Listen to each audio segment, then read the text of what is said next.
अस्सलाम वालेकुम स्टूडेंट्स। आज हम इनपुट आउटपुट हैंडलिंग C++ में इन डिटेल देखेंगे कि किस तरह से इनपुट आउटपुट होता है और हम किस तरह से इस कोड को पढ़ते हैं। सबसे पहले तो मैं उन पार्ट्स को आपको दिखाना चाहूँगी जो हमें ज़रूरी हैं अपने प्रोग्राम में लिखना।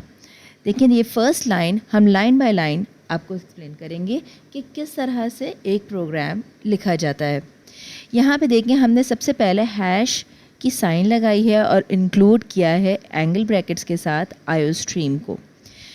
ये हैश इंक्लूड क्या है? Pre processor directive. इसे कहते हैं प्री प्रोसेसर डायरेक्टिव, यानी कि कंपाइलर जब भी सी का कंपाइलर ओपन होता है तो उसे कोई फाइल्स प्री रिक्विजिटली अपने पास रखने की ज़रूरत पड़ती है। तो हम किसी तरह से इन फाइल्स को, इन स्टैंडर्ड फाइल्स को, अपनी लाइब्रेरी स्टैंडर्ड फाइल्स को जो इनपुट आउटपुट हैंडलिंग करती हैं उन्हें अपने प्रोग्राम में एम्बेड करेंगे ताकि हम सी आउट करा सकें, प्रिंट आउट करा सकें स्क्रीन पर कोई भी चीज़। इसके लिए हमें प्री प्रोसेसर डायरेक्टिव की ज़रूरत होती है, जैसे कि हमने ये यूज़ करते हैं हैश इंक्लूड, और फिर वो फाइल नेम कि जिसमें आपकी फ़ाइल के फंक्शंस हैं which are useful in your program, which are useful मेरे इस प्रोग्राम में जो हम यूज़फुल हैं वो हैं सी आउट के फंक्शन। सी आउट का फंक्शन हमारे पास आईओस्ट्रीम में मिलता है। आईओस्ट्रीम एक हेडर फाइल है। यहाँ पे आप देख सकते हैं कि मैंने यहाँ पे आईओस्ट्रीम को एक हेडर फाइल बताया है। हेडर फाइल्स वो फाइल्स होती हैं जो लाइब्रेरी के लिए, स्टैंडर्ड लाइब्रेरी में यूज़ होती हैं, जिन्हें हम अपने प्रोग्राम में इंक्लूड कर लेते हैं ताकि इन प्रोग्राम्स में बहुत सारे फंक्शंस ऐसे लिखे हुए होते हैं पहले ही से कि जो हमारे लिए हेल्पफुल होते हैं अपने मज़ीद काम करने के लिए। लाइक math.h है, एक मैथ हेडर फाइल होती है जिसके अंदर हम साइन, कोसाइन और बहुत सारे मैथ्स के एडवांस फंक्शंस को यूज़ कर सकते हैं। इसी तरह से conio.h है, और .h का मतलब ये है कि ये हेडर फाइल है। हेडर फाइल का एक्सटेंशन जो है .h होता है। हमारा सोर्स कोड का एक्सटेंशन .cpp होगा, तो इसका जो है .h होता है।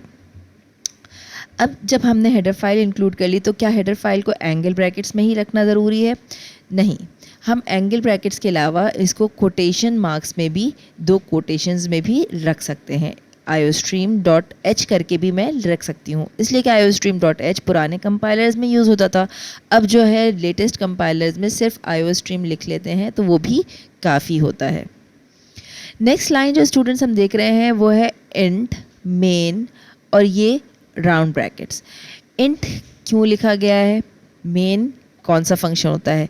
मेन का फंक्शन एक्चुअली सबसे पहला फंक्शन होता है जो एंट्री पॉइंट होता है आपके प्रोग्राम के अंदर। जब एग्जीक्यूटेबल फाइल रन होती है तो सबसे पहले मेन के फंक्शन के अंदर जो भी फंक्शनैलिटी होती है वो इस्तेमाल होती है, वो फंक्शनैलिटी यूज़ होती है। अब हम मेन के जब फंक्शन में एंटर होते हैं तो हमें फंक्शन की साइन हमेशा, आपको पहले भी मैंने अपने वीडियोस में बताया है, राउंड ब्रैकेट्स फंक्शन को इंडिकेट करते हैं। अब हमने मेन जो है, main is a keyword, main is a keyword, int is also a keyword. Int return type है, एक डेटा टाइप है। जैसे कि मैंने लास्ट वीडियो में आपको बताया था कि डेटा टाइप, इंटीजर को इंट डेटा टाइप कहते हैं।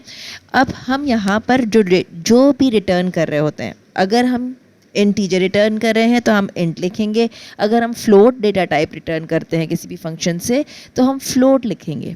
लेकिन यहाँ पर हमने इंट लिखा है इसलिए कि स्टैंडर्ड स्ट्रक्चर जो C++ का है उसके अंदर हम इंट मेन लिखते हैं। पहले हम वॉइड लिख लिया करते थे, और वॉइड से भी आप प्रोग्राम लिख सकते हैं। वॉइड का मतलब होता है रिटर्न्स नथिंग।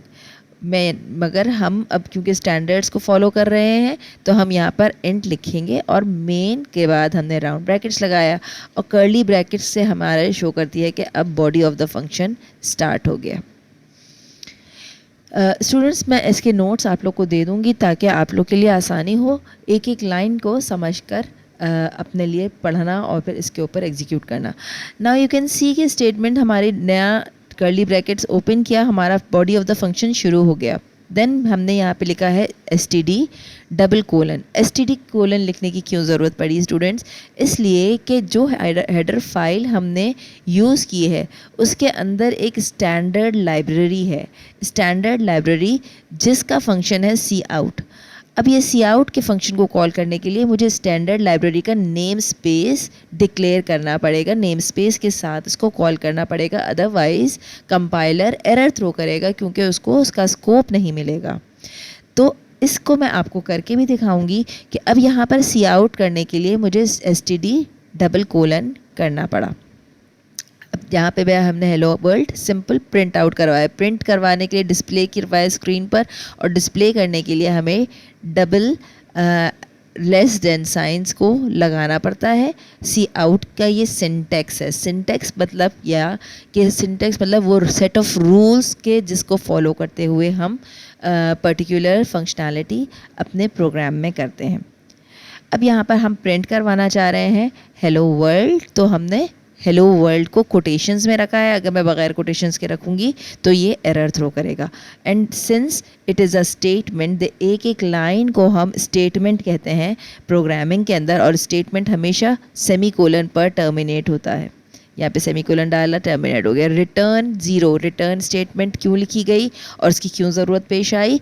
इसलिए कि यहाँ पर हमने रिटर्न डेटा टाइप में इंटीजर लिखा था, इंट लिखा था। जब हम रिटर्न इंटीजर करते हैं तो उसके लिए हमें रिटर्न करके कोई नंबर ही थ्रो करना पड़ता है, अदरवाइज़ यहाँ पे ये हमें एरर देगा।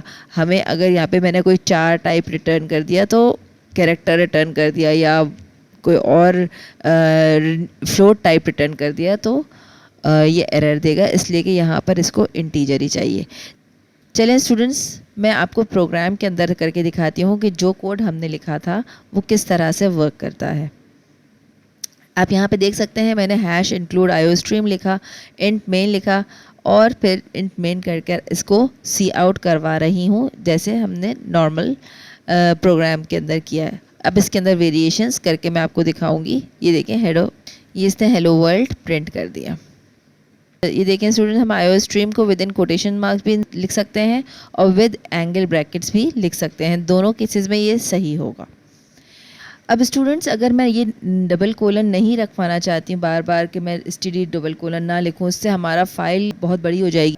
तो ये क्योंकि स्टैंडर्ड मैंने कहा था नेम स्पेस है, इसलिए हम सिर्फ यहाँ पर एक मरतबा using name space std and semicolon दे देते हैं, ताकि इस std के जितने भी फंक्शन, स्टैंडर्ड लाइब्रेरी के जितने भी फंक्शंस हैं, हम उनको आराम से कॉल कर सकें। जैसे यहाँ पे मैंने सी आउट किया और हेडर फाइल हेलो वर्ल्ड सी आउट किया, और हेडर फाइल के अंदर से आईओस्ट्रीम के अंदर से सी आउट का फंक्शन कॉल हुआ, और फंक्शन कॉल होने के बाद ये हेलो वर्ल्ड प्रिंट कर देगा। हमें हमेशा अपने प्रोग्राम को सेव करना होता है और फिर उसको कंपाइल करना होता है। अब स्टूडेंट्स, मैं आपको बताना चाह रही हूँ कि मैं अगर इंक्लूड कराना चाहते हैं हम अपनी कोई हेडर फाइल्स को, तो हमेशा हमें अपनी हेडर फाइल्स को on top of the program include कराना पड़ता है। But how do we take an input in C++? Now आप देख सकते हैं स्टूडेंट्स कि हमने यहाँ पर यूजिंग नेम स्पेस का लगाने का मकसद यही है कि std::: लिख कर दोबारा कॉल ना करें। cin is a standard keyword for standard library keyword for taking input. किस तरह से इनपुट फंक्शन वर्क करता है, आइए हम प्रोग्राम की तरफ देखते हैं। यहाँ स्टूडेंट्स हम देख सकते हैं कि मैंने ये प्रोग्राम लिखा हुआ है इंट a और सी इन करवाया है a। अब वैल्यू ऑफ a को मैं चाह रही हूँ कि यहाँ पे प्रिंट हो जाए, तो मैं सी आउट करूँगी वैल्यू ऑफ a इज़, जो कुछ भी हम विद इन द कोटेशंस लिखते हैं स्टूडेंट्स, ये एज इट इज़ लिखा हुआ आता है। अगर यहाँ पे मैं स्पेस देती हूँ तो यहाँ पे स्पेस इसी तरह से ऐड होगा। अब मैं अगर यहाँ पर इससे पहले यूज़र को एक फ्रेंडली नोट देना चाहती हूँ, जिसके अंदर मैं इनसे प्लीज़ एंटर अ नंबर ये लिखती हूँ, और मैं चाहती हूँ यूज़र को अच्छा सा एक नोट मिले। और फिर मैंने अब लाइन बाय लाइन देखें सी आउट कराया है, सिंपल से प्रिंट करवा रही हूँ, और ए इनपुट लेंगे हम, एक वेरिएबल है, वेरिएबल के अंदर वैल्यू स्टोर हो जाएगी। और फिर जैसे ही हम सी आउट कराएंगे इस वैल्यू को आउटपुट कर देगा।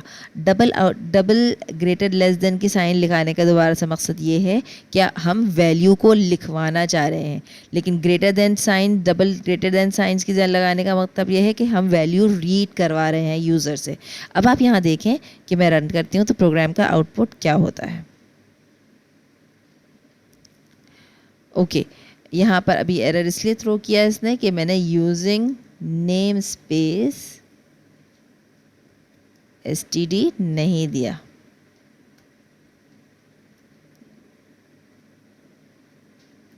और उसको सेव कराने की ज़रूरत होती है स्टूडेंट्स। जब हम नया प्रोग्राम, जब भी कोई प्रोग्राम में चेंजेस कराते हैं, सेव करवा के फिर उसको कंपाइल एंड रन करवाएं और कंपाइल एंड रन हो जाएगा। प्लीज़ एंटर अ नंबर दिया है इसने, मैंने 89 दे दिया and value of a is 89। You can see the output here. तो स्टूडेंट्स आज के लिए हम इतना ही रखते हैं। Thank you students. Next video में हम मिलेंगे इंशाल्लाह गेट और गेट ch के साथ।